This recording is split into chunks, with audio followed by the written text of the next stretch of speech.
Hello, my name is Lee Spector, and this presentation is Evolution Evolves with Auto Construction. This is a presentation for the 6th workshop on evolutionary computation for the automated design of algorithms at the Genetic and Evolutionary Computation Conference in 2016. This is joint work with co-authors listed here, Nick and Tom and Maggie and Julian all contributed to this work. Here's the outline of what I'm going to talk about in this presentation. First, I'm going to describe what auto-constructive evolution is. And then I'll talk a little bit about the history of this concept and the work that has been done on it. Then the core of the presentation is about recent developments in auto-constructive evolution and the results from those developments, and I'll discuss a little bit the prospects for auto-constructive evolution going forward. So what is auto-constructive evolution? Well, it's not a new idea. It's a 15-year-old project, and one might describe it as like genetic programming, but harder and less successful. So it may be a little surprising that we're still pursuing it after 15 years, after its first publication in Gecko in 2001. But the reason we've done that is because there are some tantalizing opportunities with auto-constructive evolution, and even though it hasn't really succeeded yet, we hope to be able to realize some of those opportunities by pursuing this fairly ambitious idea somewhat further. Recently we've developed a system called AutoDog, and that is the system that I will get into the details of when I get to the current work in this presentation. And AutoDog, in addition to taking a new approach to some of the aspects of auto-constructive evolution, it is also beginning to solve some significant problems. So showing the potential for a really potentially powerful problem-solving system. All right, so what is auto-constructive evolution? The core idea is that it is something like a genetic programming system, but in an auto-constructive evolution system, we evolve evolution while we are evolving solutions. So the evolutionary process itself evolves. Now, how does that happen? The core idea in auto-constructive evolution is that the individuals in the population are responsible for producing and varying their own children, using methods that are subject themselves to variation and hence to evolution. So in this way, the evolution of variation takes place, and that happens simultaneously with the evolution of solutions. In order to do this right, it requires that we understand something about how variation can evolve in any evolutionary system, biological or computational. But the hypothesis is that it is conceivable that auto-constructive evolution will produce evolutionary computation systems that are more powerful than any that we can write by hand. And the reason there's some hope for this is that the core aspects of the evolutionary process, in particular the variation processes, can themselves evolve, so perhaps they can end up being far better than we can write based on our own understanding. So let's go back to first principles here to make clear exactly what's being done. When I talk about evolutionary computing here, I mean a problem-solving system in which random entities are subjected to assessment, selection, and variation in a loop, usually a loop based on generations in which the entire population is assessed. Parents are selected and then varied to produce offspring which are then reassessed, and we do that until we find a solution or give up. Genetic programming is simply this process applied to programs. So we start with random programs, and if we are successful, it is because the system has produced programs, software that solves the problem. Now, variation in traditional genetic programming takes place through the use of mutation, crossover, and straight reproduction genetic operators. And this diagram shows what happens in each case. We start with a program or two programs. The genetic operation, which is written by a human being and configured by a human being, is applied to it, and child programs are produced. In auto construction, by contrast, the thing that acts on a program or a group of programs to produce the child is the program itself, which is executed. Okay? So it's possible that the program would specify that it will produce a child using something like traditional crossover or traditional mutation, but whatever it's going to do is going to be encoded in the program itself, and executing that program is what will produce the child. And that is the core concept of auto construction.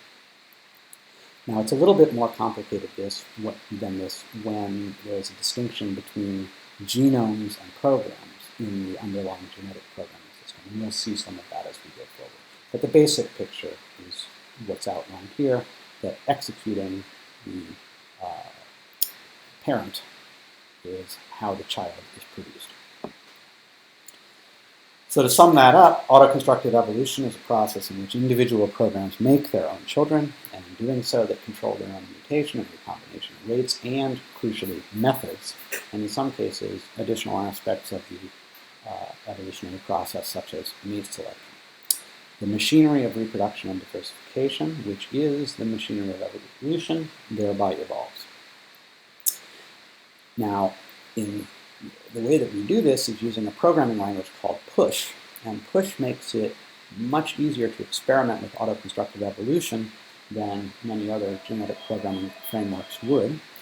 So in a few minutes, I'm going to give you a very quick introduction to the Push language so that you can see how Push facilitates auto-constructive evolution in this system.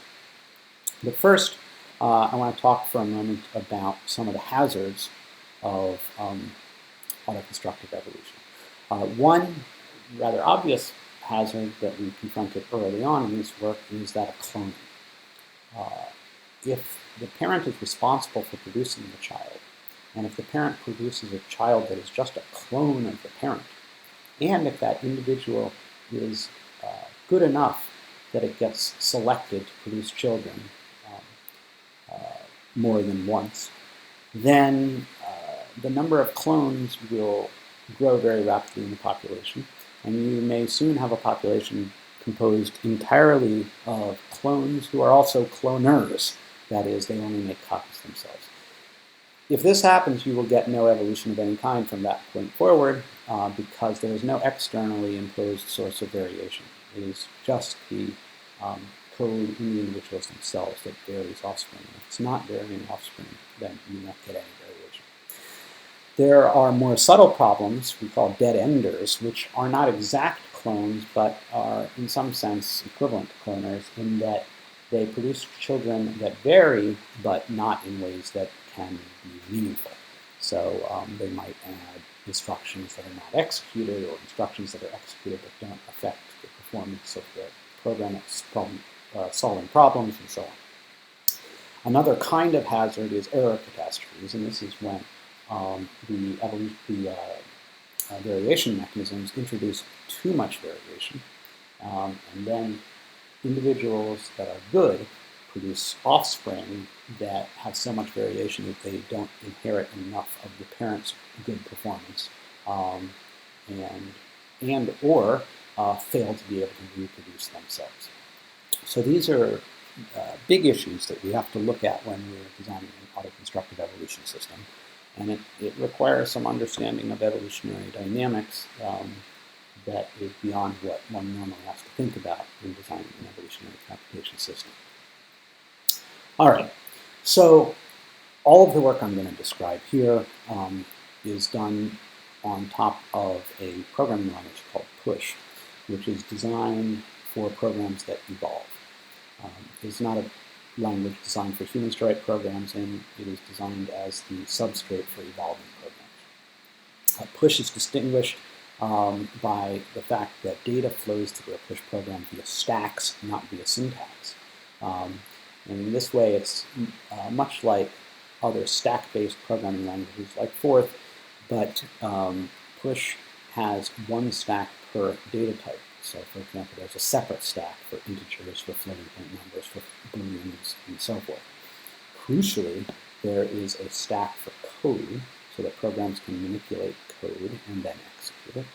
And there is also something we call the exec stack, or the execution stack, which is a stack that manages the execution of all code as it takes place. So the way that the push interpreter works is it takes expressions from the exec stack and executes them, possibly causing more expressions to be pushed back onto the exec stack. Because of this, a push program can manipulate its own future by manipulating what is on the exec stack, and this allows for the implementation of many novel control and data structures. So the entire push syntax is in this first line here. It's a very simple syntax. The language is Turing complete. It provides rich data and control structures, and we call any genetic programming system built on top of push QP. And the key feature for the sake of auto-constructive evolution is that push makes it easy to combine the manipulation of programs or genomes with other computations. And that's what makes it easy and natural to have programs that solve problems and also produce their own offspring. There are implementations of push in many languages, but the work described here uses an implementation in Clojure, which is a Lisp for the Java virtual machine, and this implementation is called Clojure, and the code that I'll be discussing here is in the public repository for Clojure on GitHub. So a little bit of history. The first auto-constructive evolution system that we developed was called PushPop, and this was described in a Gecko paper in 2001. And the basic idea there was that as a program was tested for its ability to solve a problem, it also left chunks of code on a special stack, and we can think of these as eggs that it was hatching, or actually that it was laying. And then in the parent selection phase of the algorithm, the reproductive phase, tournaments were conducted among parents based on problem-solving performance, and those that won the tournaments, the eggs that they had accumulated during testing were allowed to be born as children in the next generation. However, clones were not allowed into the population because they must be stillborn. Now, in PushPop, programs could access and run the code of the entire population, anybody else in the population, while it was running, both while it was solving problems and while it was building offspring, which it did at the same time. And that produced some very complex dynamics. We were able to get some interesting results about what happened in populations as evolution proceeded. For example, in adaptive populations, ones that solved problems, there were more numerous species and the diversification processes were more reliable than in those that weren't adaptive. And that helped us to show some of the ways in which selection can actually promote diversity. But this system had relatively weak problem-solving power, and it was very difficult to analyze or understand the results. A few years later, we developed some other auto-constructive evolution systems. One called Swarm Evolve 2.0 in 2005 was not a problem-solving system in the sense of PushPop or ordinary genetic programming, but instead was a 3D virtual world in which the agents in it are controlled by evolved programs, and the offspring were produced auto-constructively, so that a program's execution would produce the code for its child, which it could produce in the world. Now, there was also some imposed variation in the system, so it wasn't really pure auto-constructive evolution. It produced some interesting results, and in a moment in this animation, you'll see the point at which individuals emerged that, there we go, right there, individuals emerged that had code that was capable both of seeking the food in this environment, which is those white balls, and was capable of producing offspring that are viable. And once this happens, we get a population explosion, and then the food in the world becomes scarce, and there's competition for it, and we begin to get adaptive evolution. And it is autoconstructive in the sense that it is the code within these agents that is responsible for much of the reproductive strategy. But it's hard to know how to generalize this kind of system to a problem-solving system for other purposes. In 2010, we developed another system called AutoPush. We were aiming for superior problem-solving performance and also for tractable analysis. To that end, we made the system asexual. It's a lot easier to understand what's going on in lineages if everybody has only one parent. And we separated out the reproductive phase so that individuals do not produce children while solving the problem. They do it in a separate phase. And we added constraints on birth and selection. So some of the constraints we used at that time were to prefer parents with non-stagnant lineages. And what we mean by that is that we wanted to see that performance had changed on solving the problem in the most recent half of the lineage. And if performance had been changing, then we preferred those parents. We also prevented birth from lineages in which the difference between parent and child is constant over many generations. Now, the AutoPush was able to solve some simple symbolic regression problems and produce some prime-generating polynomials, and did allow one to see how variation methods could change from generation to generation. But again, the problem-solving power was modest. In 2012, one more attempt, this one spearheaded by Kyle Harrington, and also with Una O'Reilly and Jordan Pollack, looked at some different data structures that programs could use to create their offspring, and looked at the performance on some synthetic problems. This helped us to think through some of the issues with autoconstruction, but again, it's not solving interesting hard problems. This brings us to the present with AutoDog, and AutoDog stands for Autoconstructive Diversification of Genomes, and there are 4 ideas that really characterize AutoDog relative to the prior work. Some of them have roots in the prior work, but it's the first time they're all being put together. One is that rather than a parent producing the child program directly, the parent produces a genome for a child. This is possible because the latest versions of Push that we're using have a genome program distinction anyway, and we realized that it might be easier to auto-construct genomes than to auto-construct structured programs. And so that is where the auto-construction is happening, is that you produce a genome from your genome and your mate's genome, and then that genome is expressed to produce a program, and that's how children are produced. We also do have a distinct mode or phase for construction of offspring versus being tested on the problem that you're trying to solve. Third issue is that we select parents combinatorially, not based on aggregate error. And this is using a technique called Lex-K selection that I'll describe more in a minute, and that seems to make a big difference here.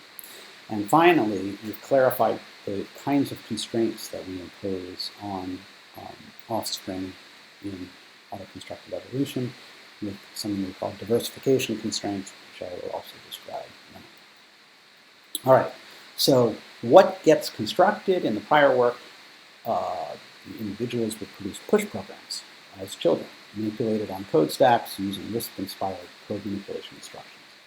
In AutoDog, by contrast, the program, when executed, produces a genome, and we call these genomes plush genomes. Plush is, the L in there is for linear in the middle of push. Push programs and plush genomes, which are linear genomes for push programs.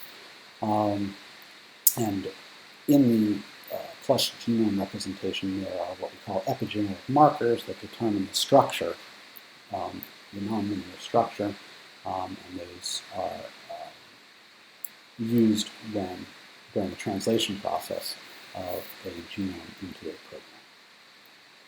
This is what a plush genome looks like. You have a sequence of instructions. There's no structure there near parentheses, but certain instructions are interpreted to open parentheses, and epigenetic markers say where that parentheses close. We also have silencing epigenetic markers. We found that this facilitates useful placement of code blocks, and it allows us to use linear genetic operators even when we're not doing auto construction. It seems to be quite helpful.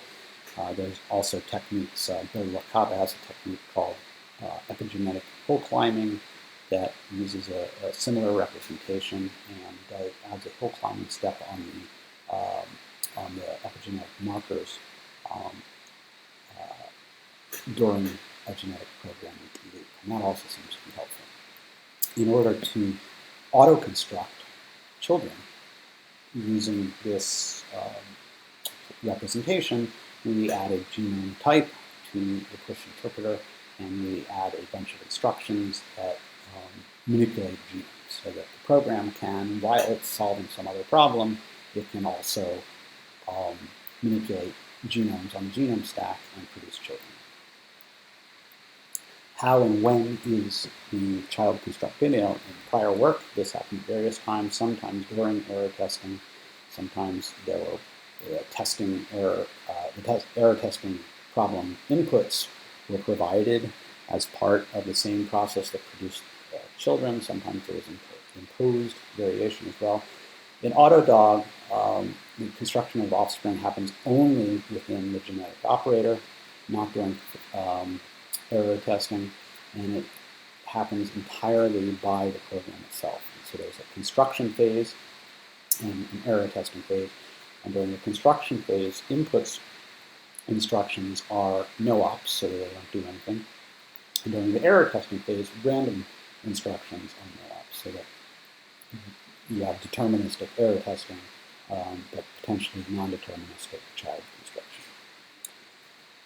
Who gets to construct children? Well, in prior work, we used what most people use in genetic programming, which is some way of selecting parents based on their aggregate error, such as tournament selection based on total or average error across test cases. In Autodog, we use lexicase selection. Lexicase selection is a new parent selection algorithm. Well, now it's a couple years old, but it's still relatively new. And for lexicase selection, you do not aggregate, you do not add up or average all of the errors for all of the test cases when you test an individual. You instead keep the individual error for each test case, and then when you want to select a parent, you shuffle a list of the test cases, and then you look at the entire population and retain only those that are best on the first test case in the sequence that resulted from the shuffle, and then you look at the next test case and keep only those who are left who are best on that second test case, and you do that with all of the test cases until you are down to one individual. And when you're down to one individual, that is the parent that you would use for that parent selection event. And if you run out of test cases and you still have multiple individuals, you pick one at random. And the key thing here is that the selected parent in lexicase selection may be a specialist in the tests that happen to have come first in that particular parent selection event, and may be terrible at other test cases. So this tends to select specialists in every case and in every combination of cases, and it tends to produce more diverse populations and to have significantly better problem-solving power for many kinds of problems. This is just a little bit of a couple results from prior work showing that lexicase selection can make a big difference in problem-solving power in genetic programming. This is not auto-constructive evolution, it's just genetic programming. But we're using it here in auto-constructive evolution. So who gets to survive? Well, again, this is the constraints on survival. In the past, we have sometimes said everyone gets to survive except for clones. Sometimes we have imposed constraints on progress of lineages. In Autodog, we only allow those who satisfy diversification constraints on reproductive behavior to survive. And we determine this by conducting a cascade of reproduction, to produce a cascade of temporary children, and sometimes children of children, and then look at that reproductive behavior in that cascade and ask, is that reproductive behavior consistent with a healthy evolutionary process? And if not, we don't allow that child to survive. So what is the diversification constraint? Well, what we use here is the constraint that the children in this cascade must differ from the parent, and they must differ differently from the parent. So they cannot differ by the same amount. And we apply this to the programs that are expressed by the genomes that are produced. And we enforce it on a cascade with just 2 children. So this is the current constraint. We want to test if that parent is allowed to survive into the next generation. We execute it twice to produce 2 children, and those children must both differ from the parent, and they must differ in different ways. These differences must be positive and not the same. However, this idea of a diversification constraint is still under development, and the big question is, how can you tell if an individual has the potential to produce diverse adaptive descendants? It's not an easy question to answer, and I don't think that our current constraint really fully answers it. We're currently considering larger cascades and variation of also genomes across the cascade, and reproductive behavior across the cascade, and problem-solving behavior across the cascade. And it may help to think about the kinds of requirements on variation to have evolution itself evolve. Well, simple diversity is that you have varying individuals. Diversification is that you have individuals producing descendants that vary in various ways. And I would say that that's something like what we're using here, but there's a even more ambitious notion that I'm currently calling recursive variance, which is that individuals produce descendants that vary in the ways that they vary their offspring. Now, to look at how this works, we looked at software synthesis benchmark problems. These were ones that we put forward in a Gecko paper in 2015. These are introductory programming problems intended for humans to solve, but we can solve them with genetic programming with PushGP. And in particular, I'll show you some results from the replace space with new line problem, which is given a string input, print the string, replacing the spaces with new lines, and also return an integer count of the non-white space characters. And it requires multiple types and looping, and 2 different answers, and it can be done with PushGP, and you can see here a simplified solution program. PushGP can solve this. It's not easy, but it can solve it with success rates up to 95% with the right parameters. Autodog, as described here, does not do nearly as well. It only succeeds 5 or 10% of the time. However, it can solve it. And that, to us, is significant because this is a non-trivial problem with a large and not very well-behaved search space. The fact that we can solve it at all means something interesting is happening. Question is, what is happening? Well, here is what parent-child differences look like in ordinary PushGP runs, non-auto-constructed PushGP runs of a successful run on this problem. And I want you to keep in mind what this looks like, which is that most of the differences between mother and child are below this distance of 200, and it's pretty consistent across the whole run, aside from the blip at the beginning. Well, during auto-constructive evolution, one run looked like this.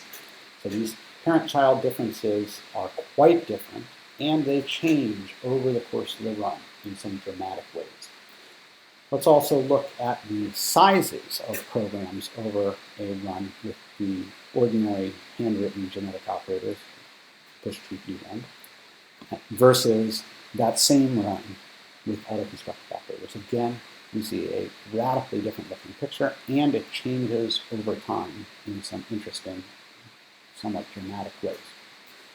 I would submit that on the basis of these graphs, we can say that autoconstructive evolution is doing something interesting, and in fact it is causing the mechanisms of reproduction, the parent-child differences, and the sizes of programs to change during a run in some dramatic and complex ways, and that we can therefore say that evolution evolves with autoconstruction, as stated in the title of this paper.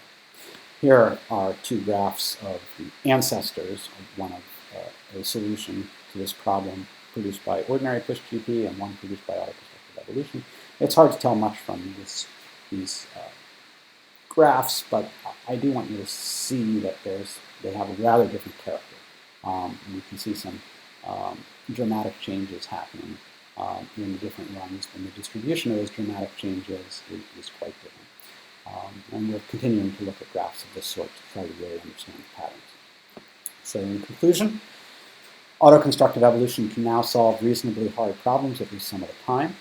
It does take longer than ordinary genetic programming because it must evolve evolution along with solutions. Can it solve problems that can't be solved by ordinary genetic programming? Possibly, because it evolves, but I would say the jury is still out. Studying how and why it works may help us to improve it, and studying how and why it works may help us to understand the evolution of biological evolution as well. Thank you very much to collaborators in the Hampshire College Lab and also anonymous reviewers, Josiah Erickson for system support, and Hampshire College and the National Science Foundation for their generous support.